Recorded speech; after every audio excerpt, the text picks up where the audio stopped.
All right. AI government contractors. Here we are again today on our Tuesday and Thursday breakdowns. For everybody who comes in early and waits, I really appreciate that. Your time is really important to me. And I'm going to make each live stream valuable. But before then, I just want to know who is in the comments, like who is currently in the chat. Just you can tell me a little bit about yourself, just a quick introduction, even if it's 2 sentences, while I get prepared on the presentation side of it. Just let me know who you are. Don't be shy.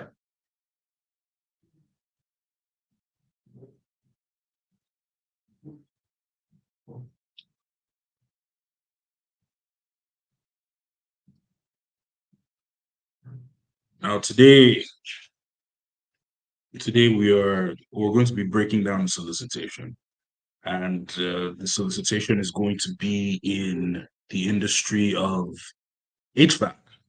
We're going to be looking through some HVAC solicitations. I'm going to be using the 5-step beginner-friendly solicitation breakdown document to do this. I'm trying to get my first contract. I don't know what's holding me back. Real Don Juan. Yeah, man. It's really the taking action piece right there. You know, if you tell me that you're trying to win your first contract, what does that mean? Does that mean you're submitting a couple of bids every week? Or does that mean that you're kind of thinking about how you're going to start?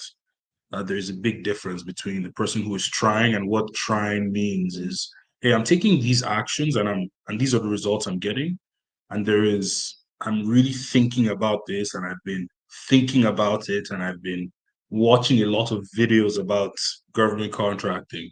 So tell me, what do you mean when you say trying? Grace Johnson. Hello, hello from Orlando, Florida. Wonderful to have you.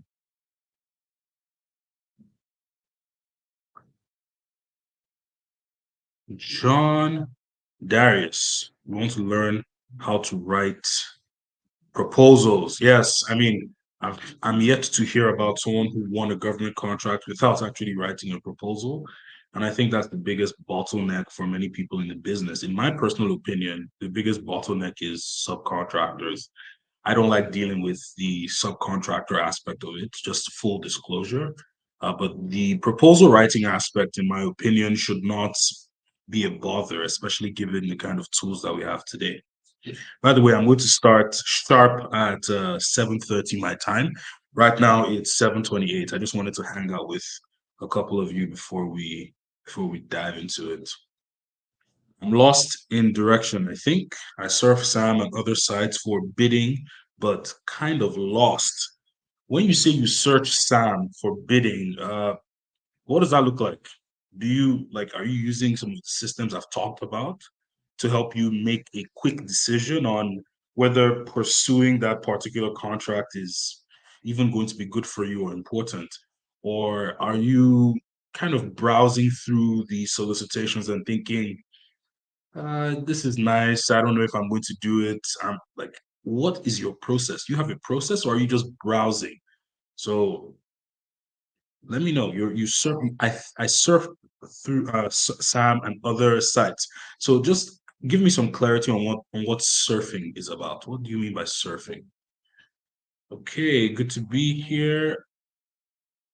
I just run. I just run across your. Okay, you just came across the channel a few days ago, and you're so happy, Grace. Listen, I don't know if you can tell, but super excited to have you here. And I hope the content really gives you value. That's really what I'm focused on most of the time. Okay, guys, it's 7:30 sharp, and like I said, I'm just going to move into it today. The goal of today is to break down a solicitation that is in the industry of HVAC, and just to kind of address the real Don Watts concern, I'm going to be breaking down the solicitation with sort of a process that you can copy. And with this breakdown, essentially, you're going to be able to make quicker decisions on whether a contract is worth pursuing or not.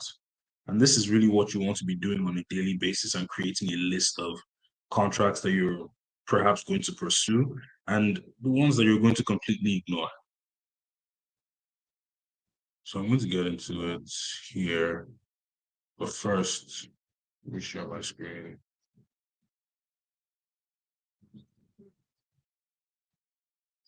Okay, fantastic. Okay, guys. So when you're going to Sam.Gov, this is on, let's say this is a day where you're planning your search. Now, I don't know who has received the industry selection system or not, but the industry selection system, I sent it out to my email list. It's one of the easiest ways to get started in planning your search. As opposed to surfing through things, you are following a kind of schedule, a kind of industry keyword. I don't want to get too deep into that because I'm going to be releasing a video about it tomorrow. So tomorrow, I'm going to be releasing a video about how to select your industry. And that video is going to go about, it's really going to talk about how to plan your search. So you're never in a situation where you're playing the guessing game. Now, here is the steps to break down a solicitation to pull down the information that you need. And because we are going to be handling HVAC, I'm just going to quickly tell ChatGPT to give me the NAICS code for HVAC. So what's the NAICS code for HVAC? So starting with the NAICS code, I always tell people don't focus too hard on NAICS codes. NAICS codes are great, but you don't want to focus too hard on NAICS codes because they could also limit you in a way. You also want to have some emphasis on industry keywords, right? So with industry keywords, you will be able to, make some decisions. Now, the next code is what 238220. So the next thing I'm going to do is generate about 5 industry keywords with this next code. So generate 5 industry keywords with this next code. So some industry keywords here like climate control system, HVAC installation, air conditioning repair.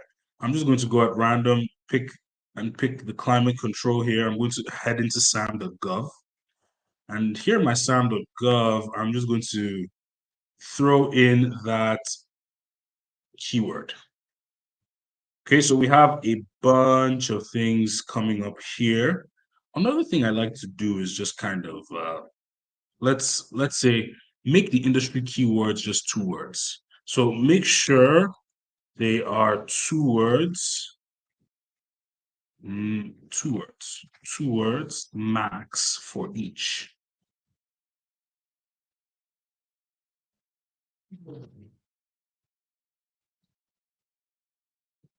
Okay, ChatGPT is okay. There we go. So make sure they're 2 words max for each. We have like climate control, for example. Now I'm going to throw that into ChatGPT. So essentially, you want to use ChatGPT to generate keywords quickly. And when you generate those keywords quickly, the next thing you want to do is ensure that those keywords have enough volume. Now, this is when you're planning out your industry selection system, and volume just refers to the amount of results that are present under that keyword.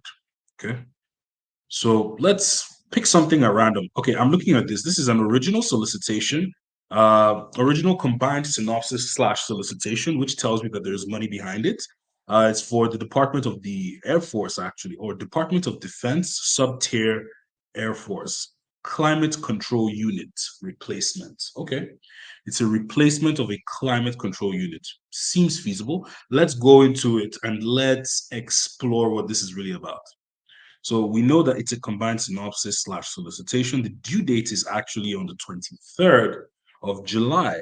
And by my time today, or by my date, it's actually the 11th of July, giving me the impression that there is ample time to get some information about this particular solicitation and perhaps start reaching out to potential subcontractors who might possibly be qualified to do the job. Fantastic. Okay, so what is the classification? Total small business aside, you always want to make sure the set aside is in your favor. And the NAICS code is plumbing, heating, and air conditioning contractors. Let's look at something here. I just want to confirm. Okay. I wanted to confirm if the NAICS code for HVAC was similar to the NAICS code that we're working with right now. Now, in some instances, when you generate industry keywords, you're going to find that you may have generated an industry keyword for, say, waste management, but the industry keyword gave you a different or took you to a different industry, maybe solid waste management or hazardous waste management. So the reason we use industry keywords is because industry keywords are able to connect you to adjacent industries that you wouldn't have had access to if you were only using the NAICS code. I hope that's clear. So not just NAICS codes, but industry keywords.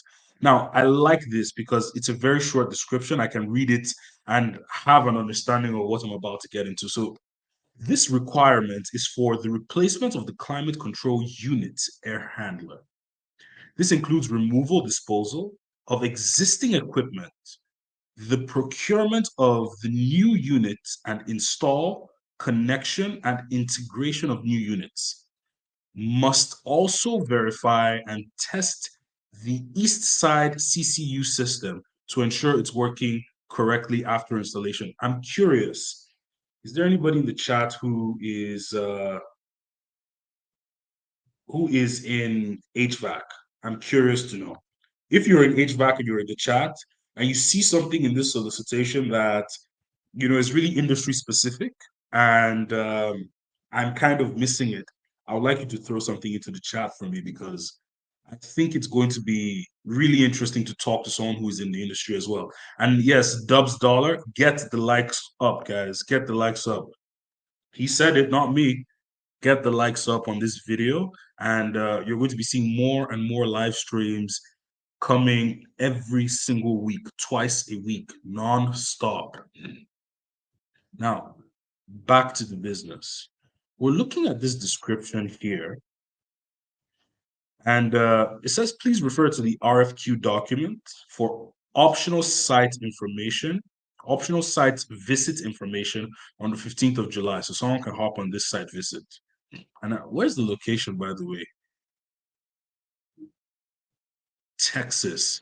I think that word is pronounced dice. If I'm recalling that properly. Now, like I said, I love a short description. A short description is very, and just by the look of things here, we do have a few attachments. This looks like 5 attachments. Okay, let's explore what these attachments are. Just right off the bat, before we even explore, I want you to hit the like button, smash. Now, now the name of this place, I think it's let's go. So this is in Dias. I don't know. Let's look at this. This is the RFQ itself, so it's going to contain most of the information. These are clauses and references. This is going to be a drawing of the building. This is not what we're working with right now, but important document. Attachment 1, provisions and clauses. And this is the SOO. I don't even know what SOO means right now, so I'm going to want to find out. Air conditioner handler replacement PDF. So I have downloaded now what I believe is the solicitation, is the RFQ. So the request for quote is going to have all the information pertaining to this particular contract. So when I throw this into ChatGPT, what I'm typically wanting to do is to get a high level overview of what is actually in this document. That's it. High level overview. And in order for me to do that, I'm going to be using the the beginner friendly 5-step solicitation breakdown system.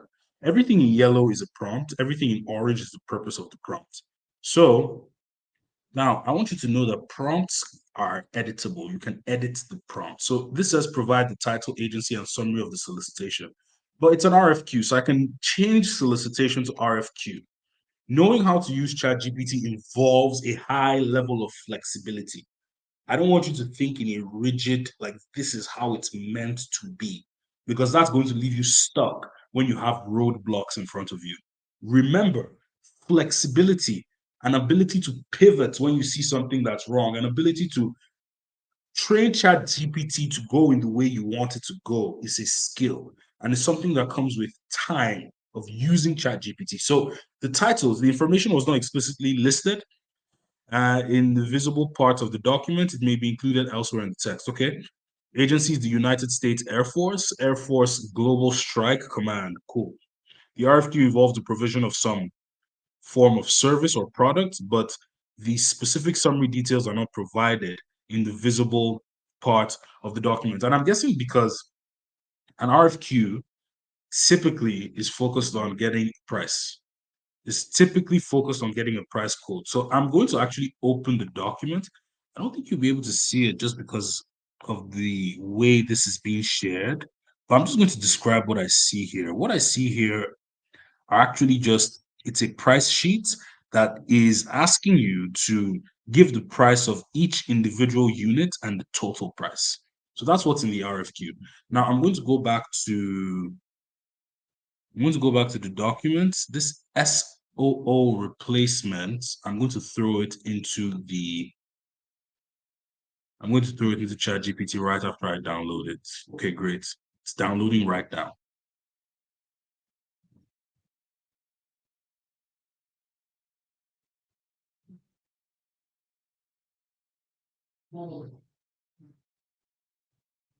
Okay, the document is downloading. So while it downloads, we're just going to wait.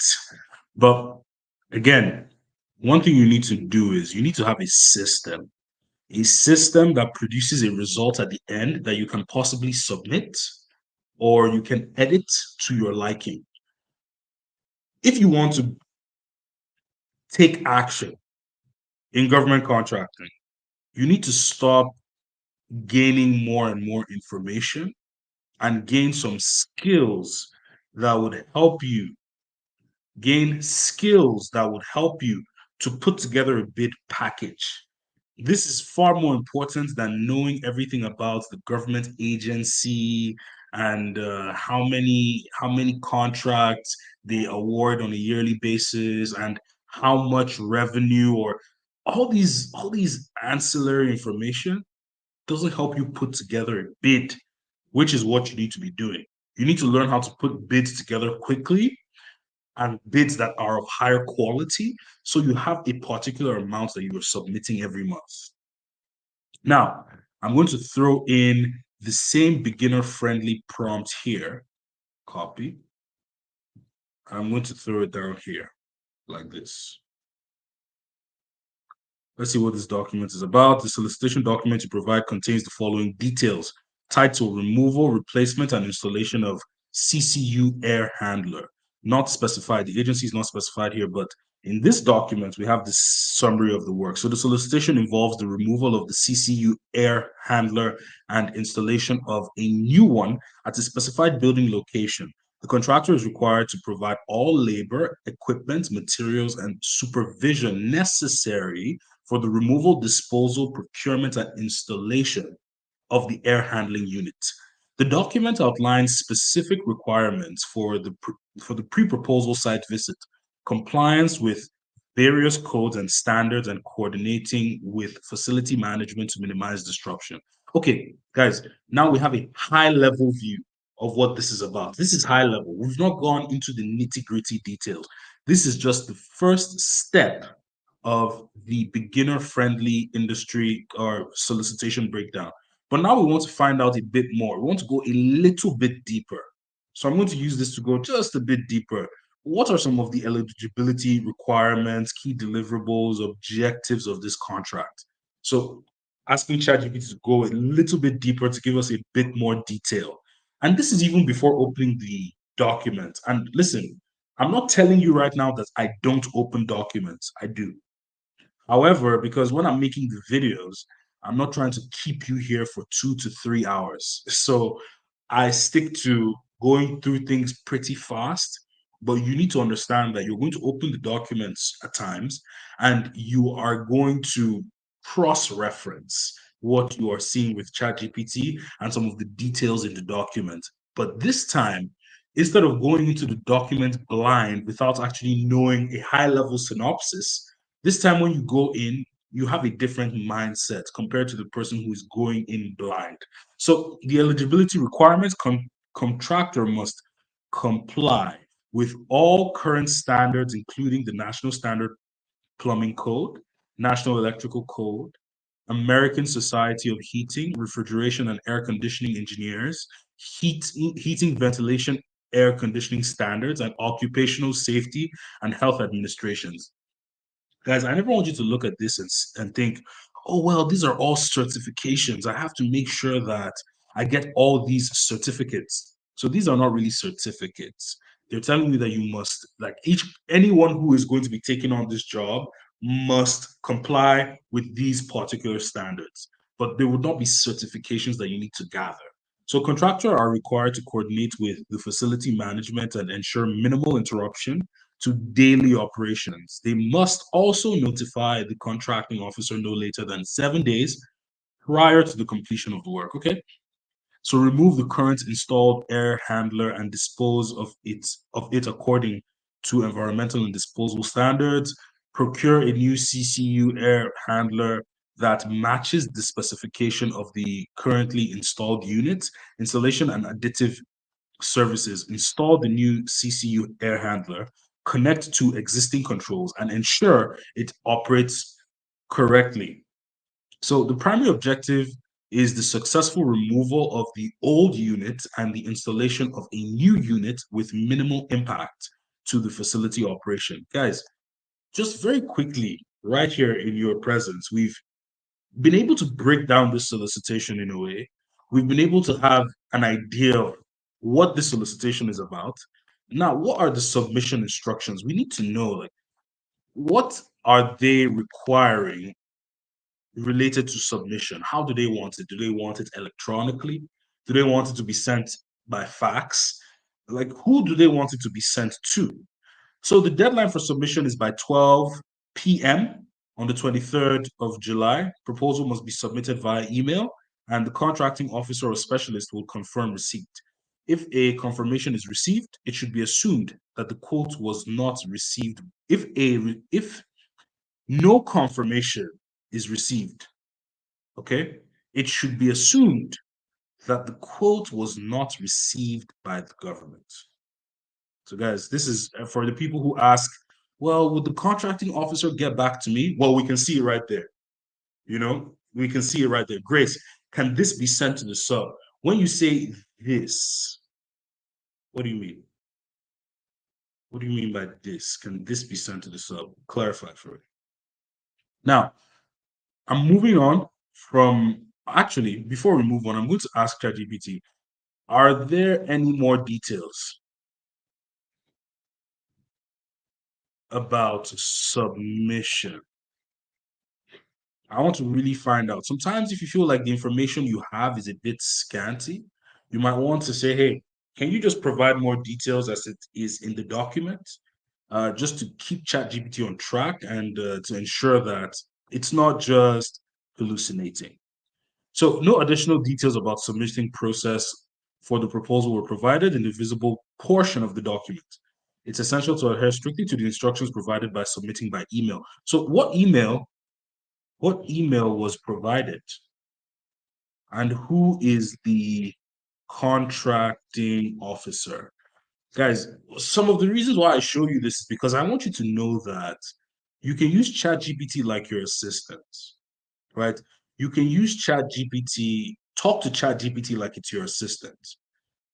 If you had an assistant in an office and perhaps they were putting together a proposal, and you saw a particular verbiage that you didn't like in the proposal, how are you going to tell that person to change it?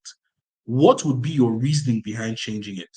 The verbiage that you use to speak to that individual, like, let's say the name of my assistant was Carrie. I'll say, hey, Carrie, I was looking through the proposal under the executive summary. I saw here that you talked about how we have 40 years of experience. I'd like you to remove that, and I'll just like you to focus on the clients that we've worked with in the past. That exact language is what you want to use with ChatGPT. You want to tell ChatGPT to do that for you. That's it. Okay, let's check this out.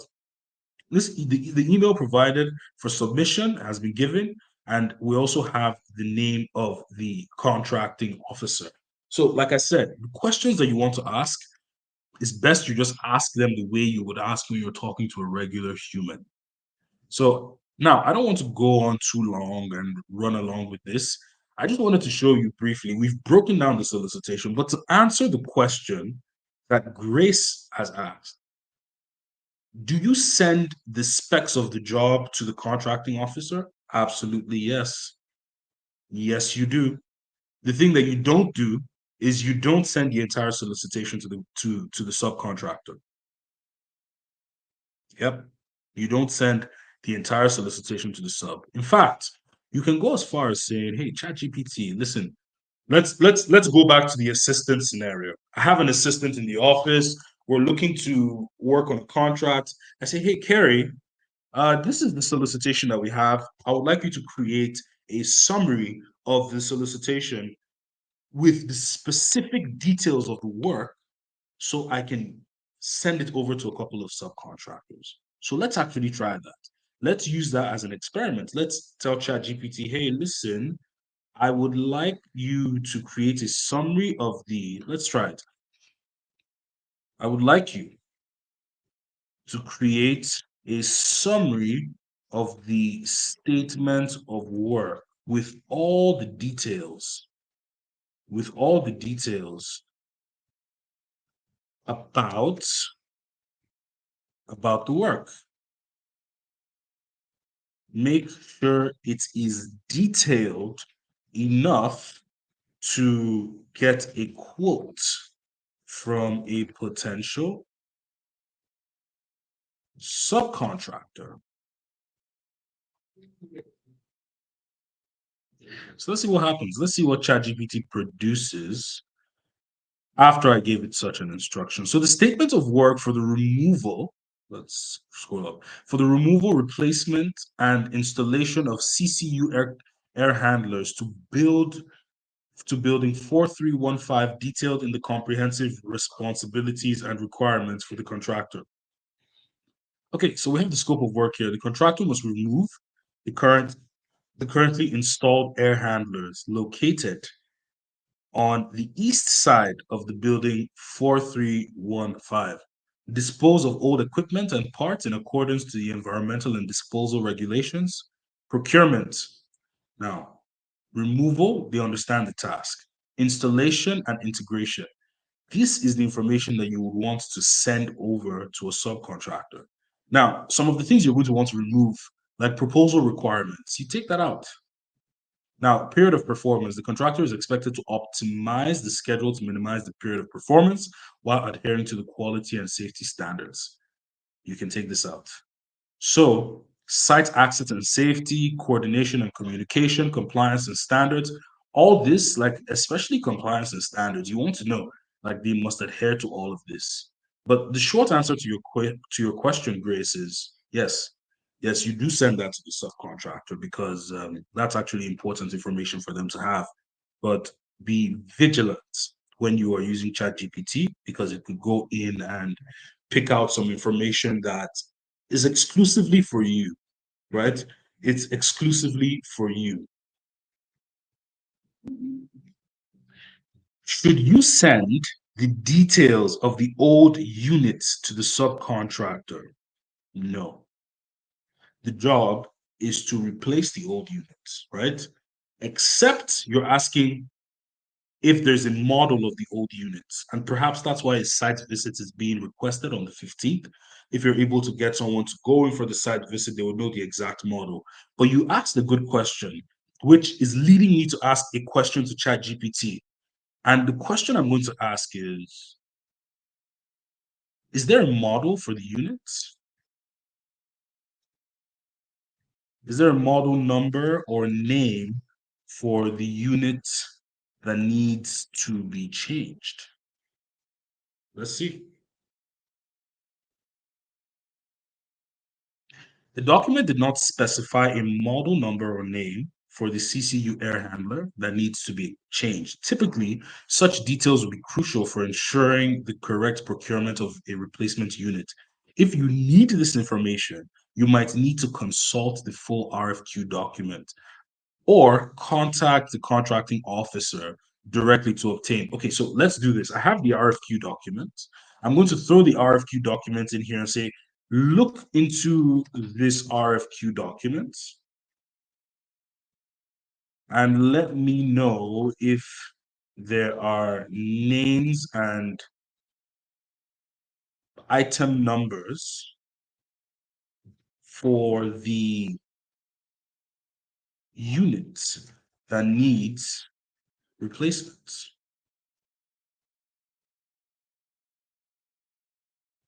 So, James, I hope you see the way I'm doing this. If I had the exact question that you had, this is the approach I would take, even before going into a deep dive with the solicitation in question. So, the answer here is the document does not explicitly mention a model number or a name of the unit that needs to be replaced. If need or unit that needs replacement in the visible sections. For accurate procurement, it would be necessary to check the complete RFQ. And by the way, guys, I even think okay, so we have some drawings. Let's open some more of these. We have a drawing. This file does not appear to have any style information associated with it. Document tree is shown below. Interesting. So we're not going to be able to see this. Okay. I was wondering if perhaps one of these documents had it, but from what I'm seeing, perhaps the site visit will bring about more clarity, or this is a time for you to ask a question to the contracting officer. And if I wanted to draft an email, for example, to ask a question to the contracting officer, what I'll simply do is this. I would like to craft an email to the contracting officer asking about the unit name and number. Because of the site visit, if you're able to make the site visit, if you're able to get your sub to make the site visit room, actually, you will be able to get some of this information. But if you're not able to do that and you want to get the information, guys, we just crafted an email to the contracting officer. So I hope this message finds you well. I'm writing. I typically don't like to start things like this, but to each his own. I'm writing to inquire about the request for quote. It gives the number concerning the replacement of the CCU handler. To ensure our proposal meets all technical requirements and specifications, could you please provide the exact model name and number for the existing CCU air handler unit? This is scheduled for replacement. That is scheduled for replacement. Additionally, any specific brand or technical specifications that the replacement unit must meet would be greatly appreciated. Understanding these details will enable us. You get the point. I don't have to go read all of this, but you get the point. What you've done is that you've now created an email, and the email will be sent over to the contracting officer to get that information. So in a situation where you don't have the information that you want and you have the documents, you need to query ChatGPT to get that information out for you. And if that information is not available, then you may need to write an email to the contracting officer to get clarity on that. But great question, James. Really pushed us in a good direction there, showing how to use the email proponent of ChatGPT. But guys, I want to stay on for about 5 more minutes. If anybody has questions for me, I'll be able to answer the questions because right now the live stream we have 13 people on it. And James, again, great question.